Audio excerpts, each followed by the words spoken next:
these I didn't write, so I take responsibility. Ready to roll? Okay. Let's do it. As one of the leading names in the underground hardcore metal movement, how do you think the recent success of overground heavy metal has affected the fortunes of more brash underground bands like yourself? What was that? I think in a way it's brought sort of more attention to the whole scene as in general. I think the resurgence in metal that took place about 2 years ago just brought a lot of the underground stuff sort of into the limelight too, and we seem to, luckily enough, be the front runners of that whole underground thing. Why do you think across the board the faster, younger bands are being overlooked?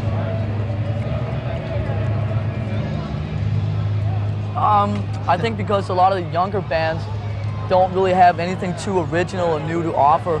They just do and repeat things that have really already been done, 5 years ago by other bands. And that's where I think we're a little different, because we try and put as much originality and sort of just different things into what we do than most other new bands. Most new bands try to just follow really what's already been done. And we try and just put our own new thing into it as much as we can. You've been through some major lineup changes. Tell us how they've affected your sound and the band itself. Well, there hasn't really been any major lineup changes since we recorded the first album. There was a bit of reshuffling going on in the beginning before we actually recorded the first album. So, I mean, the overall sound hasn't really changed that much.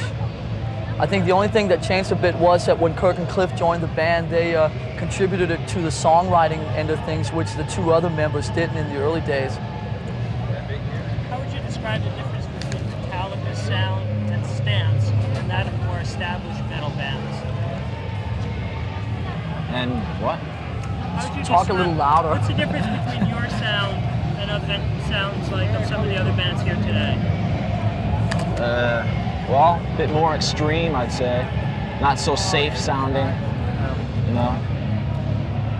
Go for a little, heavier sound.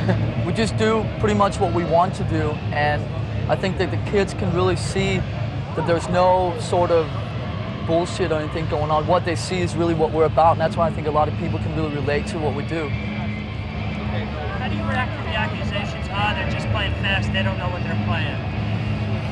People can think whatever they want to think. We know what we do, and we like what we do, and who cares? Yeah.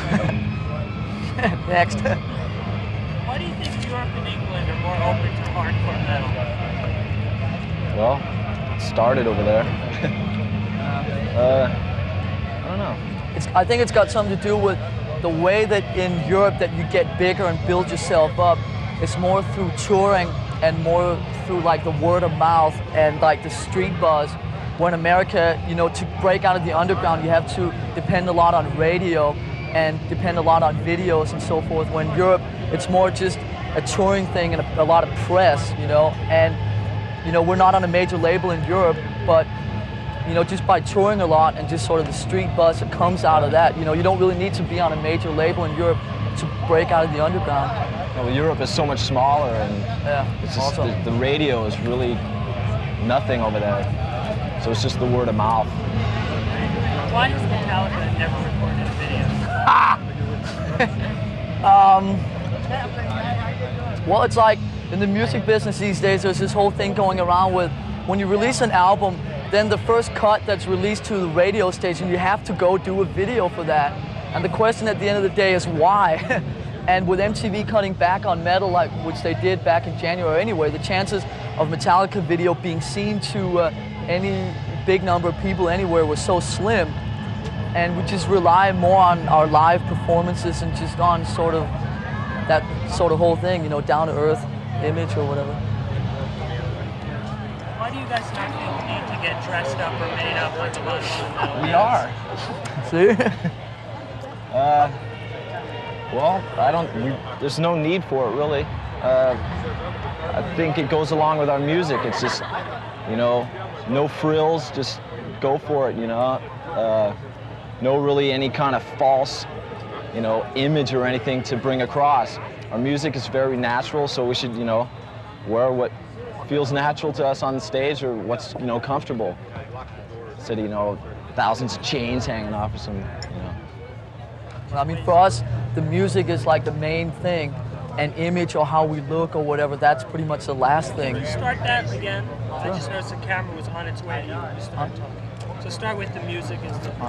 For us, the music is like the main thing with what we do, how we look or what kind of image that people sort of see in us or whatever. That, I mean, that they can worry about that. We just worry about our music, which is really how we get, you know, our kicks from playing, and we just wear what comes with that, you know. And that's really all there is to it.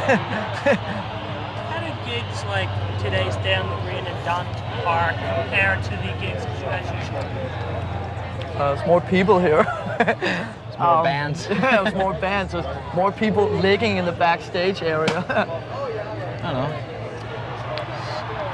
Just for how the band prepares, how the band tries to present itself on stage. It's another gig to us, really. No It's special things going on.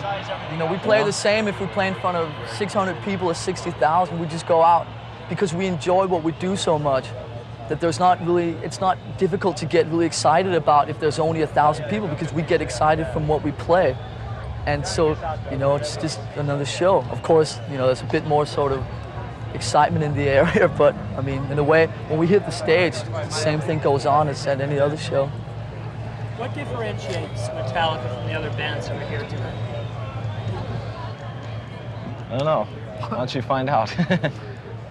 I think we have something different to offer than most of the other bands that are doing the rounds today. Want to start that over? No. I think Metallica has something. I think we have something different to offer than most of the other bands that are around today in terms of in image and in sort of the way we play and what we do. You know, where most of the stuff that's around today, like James was saying earlier, is so safe. And there seems to be a big market for the kind of stuff we do, which is just play what we want for ourselves, and people can sort of, there seems to be a big audience that can get into that. We're sort of like one step, we're like furthest out in like left field pretty much from the middle of any of the sort of bigger heavy metal bands today. You know, sort of as unsafe as you can get. And we get away with it. What differentiates Metallica from other hardcore bands like the Slayers, the Megadeths, etc., etc.? Well, I don't know. What difference? Yeah, if Slayer was playing one end of town, you were playing on the other end of town, why would I see you? I don't know. Or should I go see Maybe them? you're not into Satan. I don't know.